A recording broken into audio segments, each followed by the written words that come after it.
Hello! Today I'll be showing you my pressed flower collection. This is part 1 because yes, I do have a ton of pressed flowers.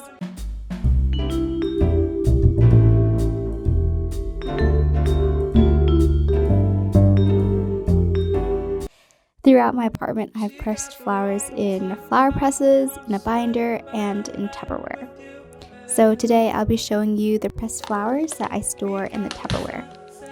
I keep these in here because I use them frequently for my pressed flower frames. It's not my favorite way to store flowers since it does take up a lot of space, but it does get the job done. I have 2 packets of silica beads in each Tupperware as well to really make sure there is no moisture in the containers. I will include some of my own pictures of the fresh flowers so you can really compare between the fresh and the pressed version. First up, we have fern.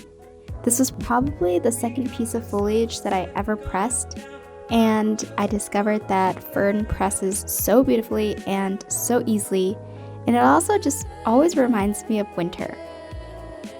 This is a carnation petal. Carnations offer so much to press.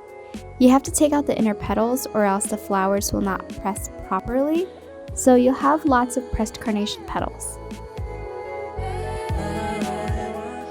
I've pressed roses so many times, and this is one of those pressed rose petals, and this is another one.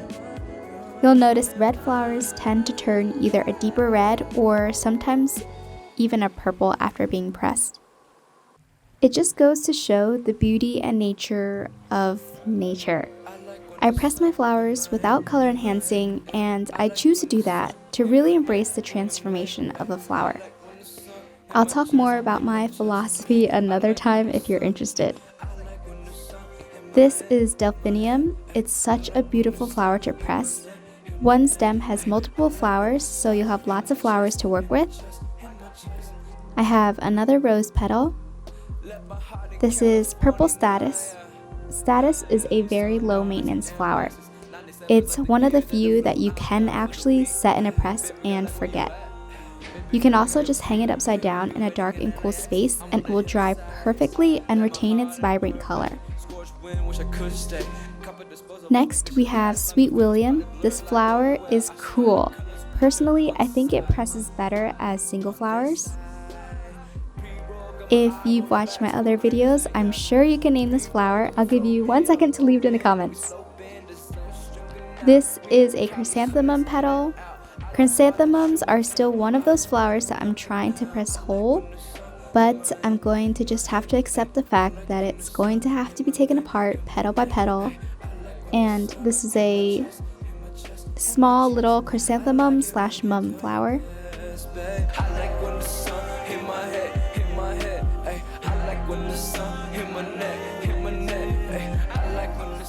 This is another chrysanthemum petal. I love how even small parts of the flower shows so much detail. This is what I think is maybe a variety of goldenrod. If you do know what it is, please tell me in the comments. And this is another chrysanthemum petal. This is also what I think to be another variety of goldenrod. One of my favorite flowers, chamomile. Baby's breath. This is a great flower to start with if you're new to pressing flowers.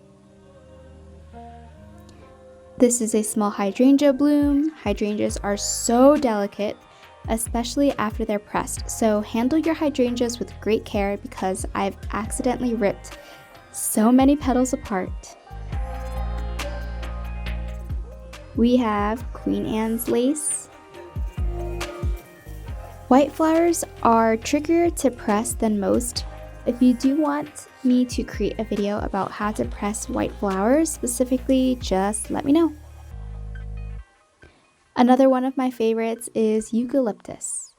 It is very easy to press, and depending on the bunch that you can get really cool and interesting shapes. This shape reminds me of one of those tanning bed sunglasses. Let me know if you can see the resemblance too. This is a pressed rose, and you can see how when it was fresh, it was more on the red pink side, and after it's pressed, it's more on the purple side. This is another pressed rose. It's cut because I used it as a mock-up and it was on the edge of the frame, so I just cut it off. And on the back, you can see how I put it back together. This is a daisy. To be honest, when I pressed this, I had very low expectations. There are lots of layers and I just thought this is not gonna work out.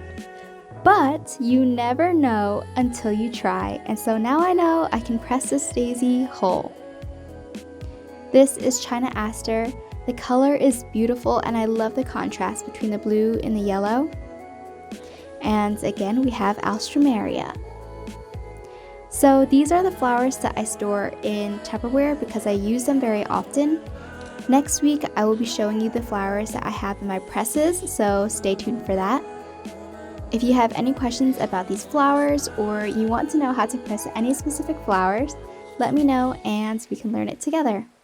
I have a lot of pressed flowers, so I have an exciting project planned. Let's be best flower friends, and you'll be the first to know about anything. I'll leave the link to sign up for the newsletter below. Until next week, take care, happy pressing, bye! Personally, I think it presses better. It's more, you want to know how to press any of these